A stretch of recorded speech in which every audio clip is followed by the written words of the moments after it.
જૂનાગઢનો ચકચારી case જેમાં રાજુ સોલંકીના પુત્ર સંજય સોલંકીનું અપહરણ કરીને માર મારવાના આરોપો ગોંડલના પૂર્વ ધારાસભ્ય જયરાજસિંહ જાડેજાના પુત્ર ગણેશ જાડેજા સામે થયા હતા, જે બાબતે સ્થાનિક પોલીસ સ્ટેશન ખાતે એટ્રોસિટી તેમજ અલગ અલગ કલમો હેઠળ ગુનો પણ નોંધાયો હતો। આ સમગ્ર ઘટના બાદ રાજુ સોલંકી સંજય સોલંકી સામે પણ પોલીસે કાર્યવાહી હાથ ધરી હતી અને આ સિલસિલો છે તે ચાલુ જોવા મળ્યો ને આ વચ્ચે 2 દિવસ અગાઉ જ એક મોટા સમાચાર મળ્યા કે રાજુ સોલંકી અને જયરાજસિંહ જાડેજા વચ્ચે આ કેસ બાબતે સમાધાન થઈ ગયું છે ને આના સંદર્ભમાં પછી કેટલાક ઓડિયો પણ વાયરલ થયા, જેમાં દલિત સમાજના આગેવાનોની નારાજગી સામે આવી।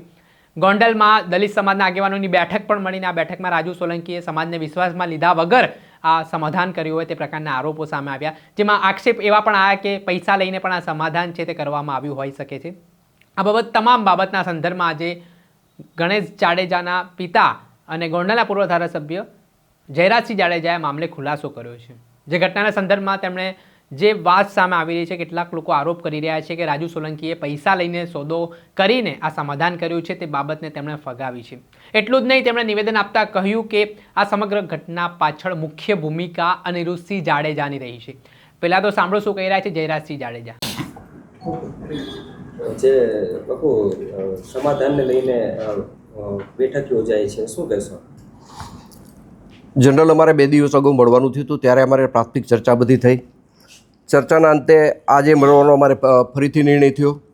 આજે અમારે એવી રીતે મળવાનું હતું કે સમાજના તમામ આગેવાનો, અમારા ભારતીય જનતા પાર્ટી સાથે જોડાયેલા આગેવાનો, કોંગ્રેસ સાથે જોડાયેલા આગેવાનો અને દલિત સમાજના આમ આગેવાનો બધાની સાથે મળીને અમે એક આ આયોજન કર્યું હતું અને એના ભાગરૂપે આ કોન્ફરન્સ બોલાવવામાં આવી છે। થોડા દિવસ પહેલા દલિત સમાજ દ્વારા જે ભોગાવદર ખાતે મિટિંગ યોજાણી હતી, જેને લઈને પણ આક્ષેપો કરવામાં આવ્યા। મારી દૃષ્ટિએ મેં કોઈ આવી વાતો સાંભળેલી નથી, પણ આ આજુબાજુમાંથી મને એવી વાત મળેલી કે ભાઈ રાજુભાઈ સોલંકીએ કોઈ મોટા પૈસાનો સોદો કરીને આ સમાધાન કર્યું છે। તો હું સ્પષ્ટતા કરું છું કે આ સમાધાન બાબતે રાજુ સોલંકીએ 1 પણ રૂપિયો મારી પાસેથી લીધેલો નથી, એની હું નિષ્ઠાથી ચોખવટ કરું છું। રાજુ સોલંકીએ જરૂર મારી પાસે એક વાત રજૂ કરી છે, પણ એમાં રાજુ સોલંકીનો કોઈ સ્વાર્થ નથી। રાજુ સોલંકીએ મારી પાસે એ વાતનો પ્રસ્તાવ મૂક્યો હતો કે હું અમારા સમાજની ગરીબ દીકરીના સમૂહ લગ્ન કરવા જઈ રહ્યો છું, સમાજ પાસેથી મારે ફાળો લેવાની ઈચ્છા નથી, તમે મને આ સમૂહ લગ્નમાં ભોજન સમારંભના ખર્ચમાં તમારે મને મદદ કરવાની છે અને આ ભોજન સમારંભ તમારે મને કરાવી દેવાનો છે। અને એમાં મેં રાજુને હા પાડેલી છે। બાકી રાજુએ કોઈ રોકડા પૈસાની વાત, કોઈ સમાધાન પેટે સોદાની વાત રાજુ સોલંકીએ મને ક્યારેય કરેલી નથી। રાજુ સોલંકી ક્યારે 1 પણ પૈસાનો મારે વહીવટ થયેલો નથી। હું બધાને વિનંતી કરું છું કે આ પ્રકરણને અવળે રસ્તે દોરવા માટે, ગુમરાહ કરવા માટે જે વાતો સમાજની વચ્ચે મૂકવામાં આવે છે, એમાં મૂળ મુદ્દો પૈસા છે। પૈસાની આ સમાધાનની અંદર કોઈ વાત નથી આવી, પૈસાનો કોઈ સોદો નથી। જે મારી અને રાજુ સોલંકીના પરિવાર વચ્ચેની જે ગેરસમજ હતી, એ ગેરસમજ અમે સામે બેસીને દૂર કરી છે। મારે આ પ્રકરણમાં વધારે એવું કહેવું છે કે સમગ્ર પ્રકરણ જ્યારે બન્યું ત્યારે સામાન્ય ઉગ્ર બોલાચાલીનો મામલો હતો। આ મામલો વધીને 2 દિવસમાં બનાવ પછી પૂરો થવાનો હતો, પણ રીબડા અનિરુદ્ધે આખા પ્રકરણને ગેરમાર્ગે દોરવા માટે રાજુ સોલંકીને કાંઈ કીધું, સમાધાનનું કાંઈ આમ વાત કરી, આ તે વાત કરી, પૂરેપૂરા સમાજને ગુમરાહ કરવામાં જો મુખ્ય ફાળો કોઈનો હોય તો રીબડા અનિરુદ્ધનો રહ્યો છે।